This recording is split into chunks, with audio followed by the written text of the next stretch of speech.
봉독해 주신 말씀으로 모두가 전적으로 죄인입니다 라는 제목으로 하나님 말씀 나누기 원합니다.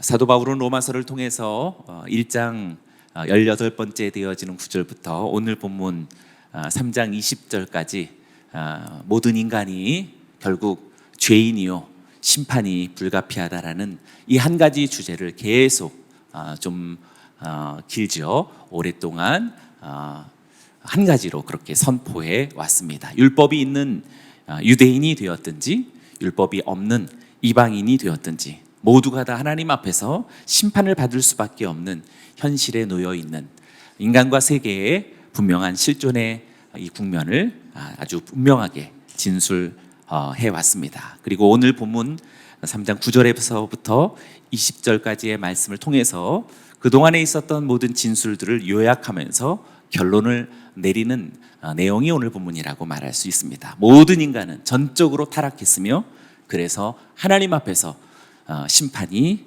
마땅하다라고 하는 그런 선언이 되겠습니다. 9절의 말씀을 우리 한번 같이 읽어보시죠.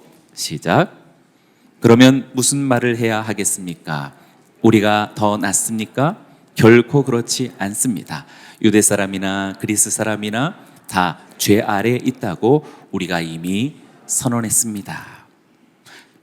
바울은 지금까지 이방인이나 또 유대인들 그 모두에게 진단을 내렸는데 그들에게 지금 내렸던 죄인으로서 심판이 마땅하다라고 하는 이 진단이 지금 로마서를 쓰고 있는 바울 자신에게나 또 이 로마서를 받고 있는 로마의 성도들에게나 동일하게 적용되어질 수 있음을 지금 말하고 있습니다. 그래서 푸르게 표현했는데요. 우리가 더 낫습니까? 라고 그렇게 밝히고 있습니다. 여기서 말하는 우리가 누구입니까?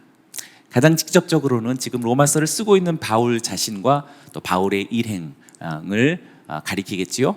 그리고 언급한 것처럼 지금 이 로마서를 받고 있는 로마 교회의 성도들도 넓은 의미로서의 우리라고 말할 수 있는 것입니다.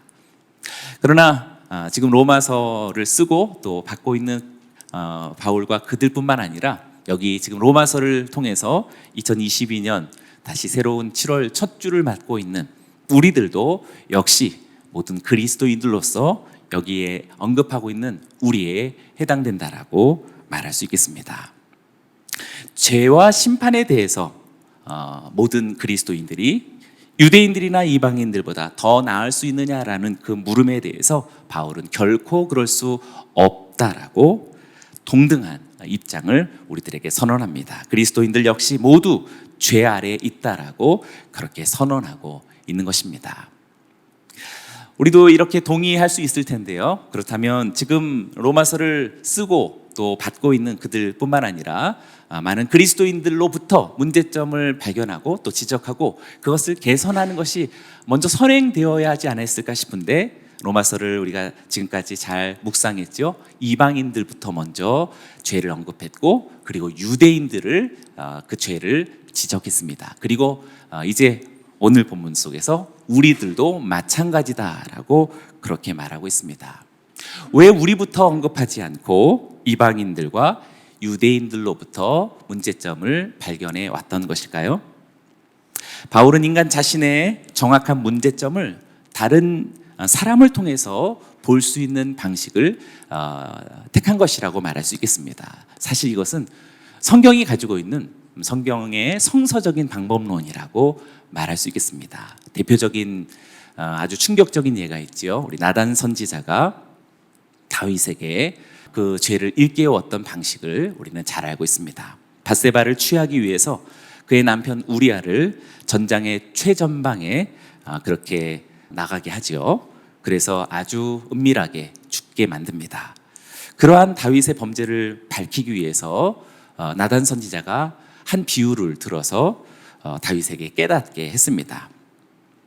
한 성읍에 부자와 가난한 사람이 살고 있었습니다. 가난한 사람은 아무것도 없고 자기가 사서 기르는 작은 암양 새끼 한 마리뿐입니다. 그 암양 새끼는 정말 자식처럼 품에서 안고 누우며 딸처럼 기르던 것이었습니다. 그런데 어느 날 부자에게 손님이 찾아왔습니다. 부자는 손님을 위해서 대접하기 위해 자기 많은 양과 소는 아끼면서 잡지 않고 오히려 이 가난한 사람의 그 암양 새끼를 뺏어다가 잡은 것입니다. 라는 얘기가 끝나기도 전에 다윗은 나단에게 아주 대노하면서 흥분합니다. 그러면서 나단에게 그 일을 행한 사람은 마땅히 죽을 자입니다. 라고 그렇게 이야기하죠. 그리고 그 양 새끼의 4배를 갚아야 합니다. 라고 흥분해서 소리칩니다. 그때 나단 선지자가 다윗에게 말합니다. 당신이 바로 그 사람입니다. 이렇게 어떤 비유를 통해서 자기 자신을 깨닫게 하는 것은 나단 선지자만이 아니라 하나님이 택하셨던 방식이라고 할 수 있습니다. 예수님도 역시 그러했습니다. 내 이웃이 도대체 누구입니까? 라고 묻는 율법 교사에게 강도 만나서 거의 죽게 되었던 어떤 사람에게 이를 보고 어떤 사연이 있는지 그냥 피하여 지나간 제사장이 있고 또 레위 사람이 있다. 그러나 그를 돌봐준 어떤 사마리아 사람이 있다. 그의 돌봄은 우리가 너무나도 잘 아는 것처럼 정말 정성스러웠지요.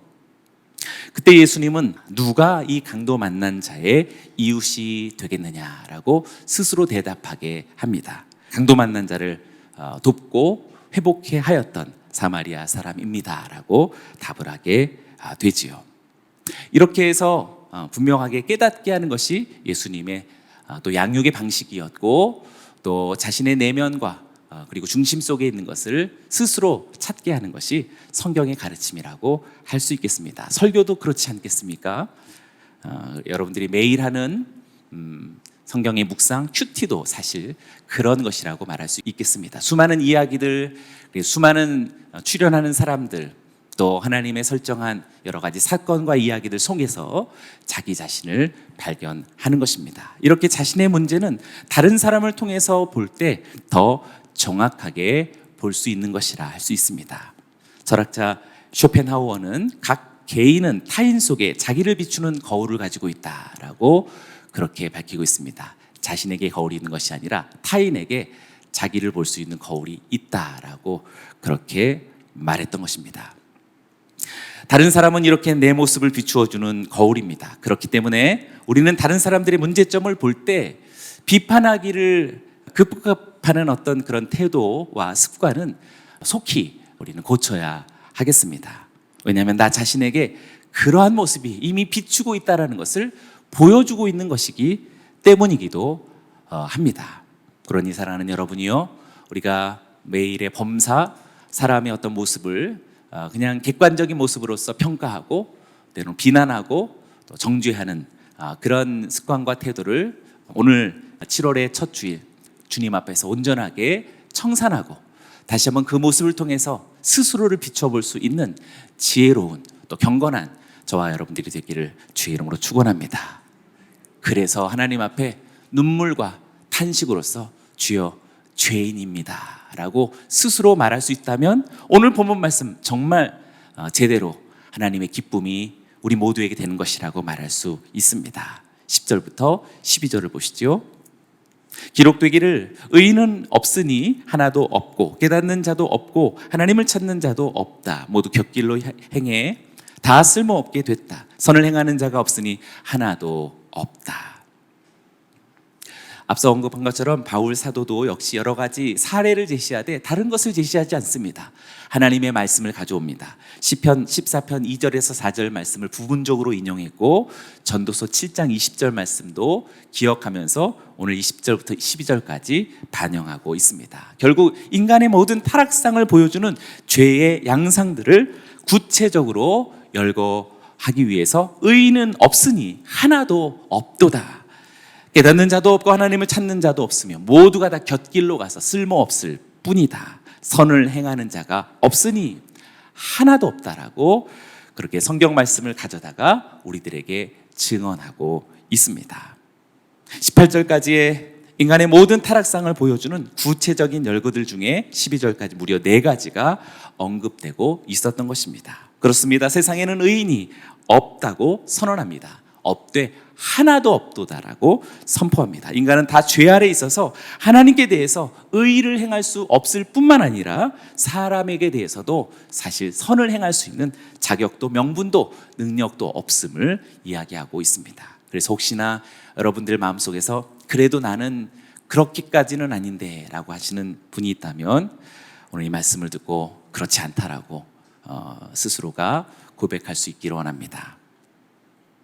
아멘. 왜냐하면 10절부터 18절까지 없다라는 말을 무려 6번이나 계속 반복하고 있습니다. 없다, 없다, 하나도 없다. 우리 모두에게, 심지어 오늘 이 글을 우리들에게 전해주고 있는 바울 자신도 자신은 죄인 중에 괴수라고 그렇게 언급한 사도였습니다. 그러니 여기는 우리 모두도 마땅히 그러해야 할 것입니다. 그렇습니다. 세상에는 하나님의 기준에 부합하는 의인이라고는 한 사람도 없다라는 이 분명한 진실의 명제를 우리는 기꺼이 받아들이고 그리고 진심 어리게 우리도 외칠 수 있어야 하겠습니다. 인간은 스스로 하나님의 기준에 부합하는 의인이 될 수 없다라는 이 명백한 선언에 우리 모두도 동참하고 우리 각자도 진실하게 스스로의 고백으로 선포하기를 원합니다. 인간은 결단코 스스로 구원에 이를 수 없습니다. 우리 좌우 옆 사람들에게 한번 선포하십시오. 인간은 스스로 구원할 수 없습니다. 아멘. 어떤 측면에서 또 그러한지 13절과 14절을 보시지요. 그들의 목구멍은 열려있는 무덤이요 혀로는 거짓말만 일삼으며 그들의 입술에는 독사의 독이 있고 또 그들의 입에는 저주와 독설이 가득하다. 이것도 역시 시편 5편 9절 말씀과 140편 3절 말씀을 정말 종합해서 인용하고 있습니다.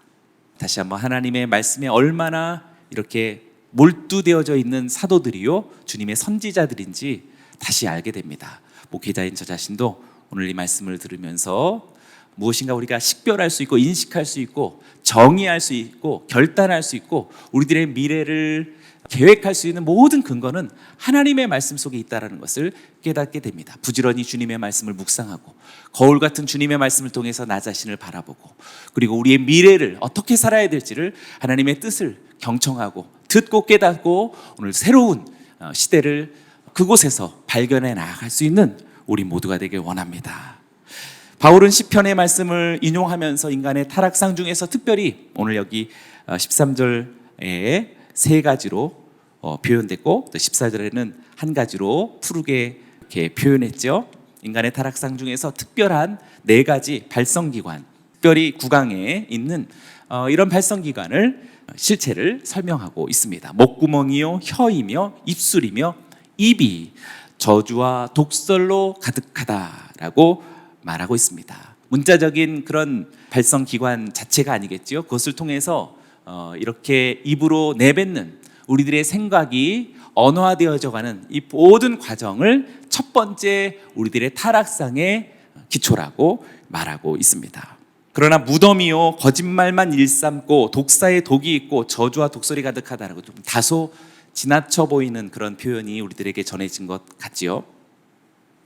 그 정도까지가 그렇게 심각할까라고 말하지만 사실 우리가 좀 일반적인 상태 속에서 있기 때문에 그렇다라고 할 수 있습니다. 사실 조금만 우리 감정이 상하거나 자신의 어떤 자존심을 짓밟았다라든지 또 손상을 받았다 했을 때 여러분들의 생각이 얼마나 거칠어지는지 거칠어질 수 있는지 잘 알 수 있고 그리고 상대가 오히려 더 거칠게 나올 때 거기에 여러분들이 어떻게 응수하고 있는지를 잘 본다면 지금 굉장히 독사의 독과 같은 무덤과 같은 그것이 막 지금 막 열릴 수 있다라는 것을 알 수 있을 것입니다.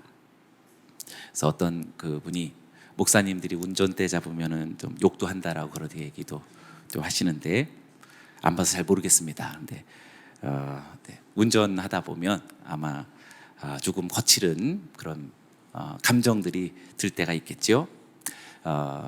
말은 사실은 그것에 따라오는 결과들이라고 말할 수 있겠지만 벌써 생각과 감정에서부터 흥분되어진 그런 세계를 스스로가 잘 알 수 있으리라 생각합니다. 여기 목구멍과 또 혀와 입술과 입은 다 그 근원부터 의미한 것이라 말할 수 있겠지요.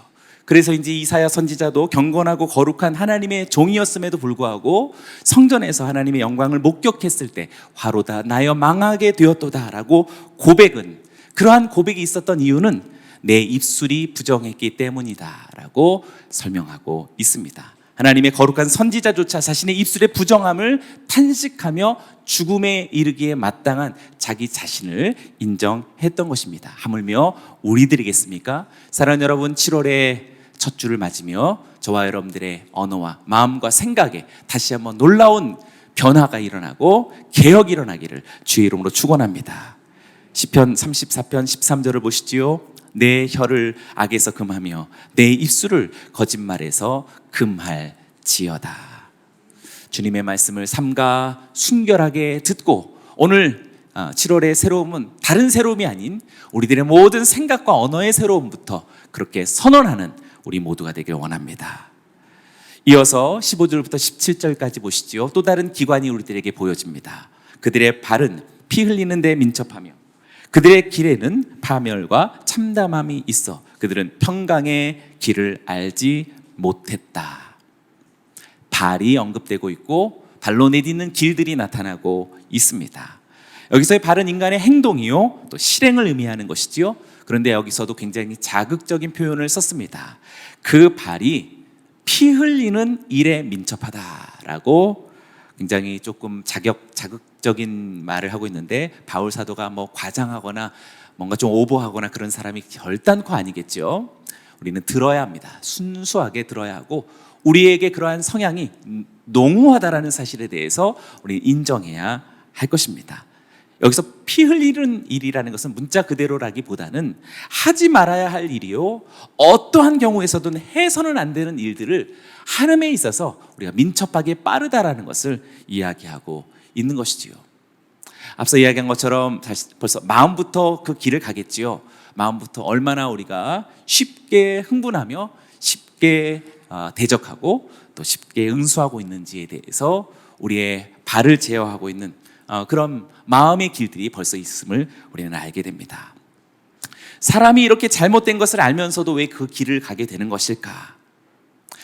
거기에는 지금 당장의 필요가 있기 때문이며 지금 당장의 만족이 자신에게 주어지기 때문에 바로 그 필요와 만족을 선뜻 취하는 그 실행이 그 발걸음에 서 있는 것이라고 할 수 있겠습니다. 우리 안에 이렇게 연약한 아까 얘기한 것처럼 자기 자신이 인정하지 않을 수 없는 우리들의 연약한 죄의 본성과 악한 본성이 있다는 것을 우리는 알아야겠습니다. 사랑하는 여러분, 에서의 팥죽 사건을 반드시 기억해야 하겠습니다. 에서는 장자의 명분 따위를 다 무가치하게 여겼던 것은 아닙니다.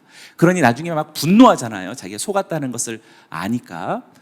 중요한 것은 지금 장자권이 중요한 건 알지만 지금 당장에는 내가 지금 팥죽이 중요하다는 사실이지요. 우리도 혹시 그렇게 살고 있지는 않습니까? 복음이 중요한 것도 알고 예수 그리스도의 이름과 그의 나라와 선교적 삶이 우리들에게 주님의 지상 명령이다라는 것도 알지만 정말 그렇게 사는지는 팥죽이 놓여져 있을 때 자신의 진가가 바로 거기서 나타나는 것이라고 할 수 있겠습니다. 아브라함과 대조해서 우리가 롯도 생각해 본다면 그도 역시 악인이 아닌 당대 의인이라고 일컬어졌던 성경이 그렇게 묘사하고 있는 사람이지만 그러나 당장에 보이는 그런 좋아 보이는 땅 소돔 땅을 택했던 것을 우리가 잊지 말아야 하겠습니다. 그리고 그 이후와 결과는 어떻게 참담했는지 우리 너무나도 잘 알고 있습니다. 이스라엘을 저주해서는 안 된다는 절대로 안 된다라는 그러한 예고와 또 부탁을 하나님께로부터 직접 들었던 발람이었지만 발락의 초청을 끝내 따라가게 되지요. 여러 가지 이유가 있었으리라 생각됩니다. 달콤한 현실의 만족과 피로가 계속 발람을 그렇게 유혹했던 것이라고 말할 수 있고 그 최후는 너무나도 비참했습니다. 그렇습니다. 사랑하는 여러분, 인간의 악한 본성을 만족시켜주는 길은 당장에 잠깐 만족을 주는 것 같지만 그 이후 그리고 그 최종은 너무나도 비극적인 파멸이다라는 사실을 잊지 말아야 하겠습니다. 7월의 첫날 다시 한번 지금 당장 눈앞에 있는 만족을 쫓는 연약한 자가 아닌 하나님의 말씀을 굳건히 붙잡고 어리석을 만큼 그 길을 따라갈 수 있는 저와 여러분들이 되기를 주의 이름으로 축원합니다. 18절을 보시지요. 그들의 눈에는 하나님을 두려워함이 없다라고 한 것과 같습니다. 이제 18절 속에서 지금까지 죄 아래에 있다라고 선언한 바울의 그런 증언들 10절과 11절에 있어서 마음과 생각에 있어서 하나님의 선을 추구하지 않는 그러한 죄인들, 그리고 13절부터 17절까지 있었던 처음에는 말로부터 그리고 이후에는 발로 그렇게 실행하고 언제든지 기꺼이 피 흘리는 일에 민첩하게 그렇게 추구하는 그러한 죄인들의 이유에 대해서 18절은 우리들에게 명백하게 선언하고 있습니다. 그 타락과 그 범죄의 최종적인 증거가 무엇인지 18절이 말하고 있는데요. 다시 한번 28절은 큰 소리로 같이 읽어보기 원합니다. 시작. 그들의 눈에는 하나님을 두려워함이 없다라고 한 것과 같습니다. 하나님께 대한 두려움의 상실이 바로 그러한 결과들을 낳고 있다라고 할 수 있겠습니다. 오늘 18절을 통해서 정말 간절하게 7월의 첫 주를 맞고 나팔을 불며 새로운 시대, 내 인생의 새로운 정말 출발을 선언한 이 특별한 계절에 우리들에게 있어서 이 진정한 새로움이란 하나님께 대한 두려움을 회복하는 일이라고 말할 수 있겠습니다. 무뎌진 마음들, 하나님 앞에 하나님의 임재의식이든지 말씀 앞에 그 경외할 만큼의 두렵고 떨림이 어느덧 우리들의 감정 속에서 묘연히 사라진 그런 영적인 정서를 느끼시는 분들이라면 오늘 이 말씀을 삼가 듣고 주여 내가 하나님을 경외할 수 있는 마음, 주님을 두려워할 수 있는 그 마음을 내게 허락하여 주시옵소서. 오늘 우리가 그렇게 주 앞에 간구하고 그것을 회복하는 이 7월의 첫 주가 되기를 원합니다. 시편 39편 1절의 시인도 이렇게 말하고 있지요. 악인은 항상 그러한 이유이기에 악인인 것입니다. 악인의 죄악이 내 마음에서 말하기를 자기 눈앞에는 하나님을 경외하는 마음이 없다고 합니다. 악인의 죄악의 그 근거 속에는 항상 하나님을 경외하는 마음이 없다라고 이야기하는 것입니다.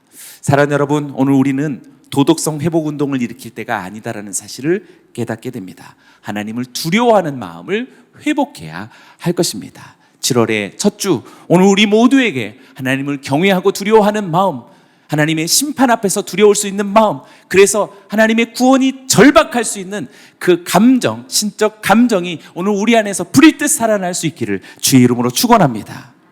만약 그렇지 않다면 19절에서 말하는 것처럼 율법이 말하는 것은 율법 아래 있는 자들에게 말하는 것임을 우리는 압니다. 이는 모든 입을 다물게 하고 온 세상이 하나님의 심판 아래 있게 하려는 것입니다 라고 율법의 분명한 기능으로서, 역할로서, 하나님이 우리에게 율법을 주신 목적으로서 오늘 우리가 우리의 입이 너무나 많이 살아있다라는, 이 가벼운 입술이 너무나 살아있고 자신의 자고함으로 너무나 앞서 있다라는 사실을 불현듯 깨닫고 침묵을 선언하고, 그리고 온 세상에 하나님의 심판 아래 있다라는 이 엄중한 사실에, 이 진실에 대해서 그렇도다라고 우리도 아멘으로 화답하여서 하나님의 은총과 자비와 구원을 오늘도 바라고 구하고 주님 앞에 간구할 수 있는 저와 여러분들 믿음의 공동체가 되기를 주님의 이름으로 축원합니다. 아멘. 세상 모든 역사는 이렇게 인류의 범행이요 또 우행의 등기부와 같다라는 그런 언급을 했고, 이 세상 역사는, 그 대사건의 역사는 범죄사 이외에 아무것도 아니도다. 역사는 범죄와 재난의 기록에 지나지 않는다라고 하는 수많은 학자들의 증언처럼 오늘 여기 있는 우리 모든 삶도, 생애도, 각 개인의 인생사도 역시 줄줄이 범죄의 기록뿐이도다라고 말하지 않을 수 없는 것이 사실일 것입니다. 그러니 사랑하는 여러분, 하나님의 말씀에게로 돌아가고 주님의 은총에게로 돌아가고 우리에게 죄사함을 주시고 마침내 구원을 주시는 주님의 십자가를 다시 붙드는 7월의 첫 주가 되기를 주의 이름으로 선포합니다. 아멘. 우리에게 구원 주신 주님께 감사와 찬양의 박수 올려드립니다.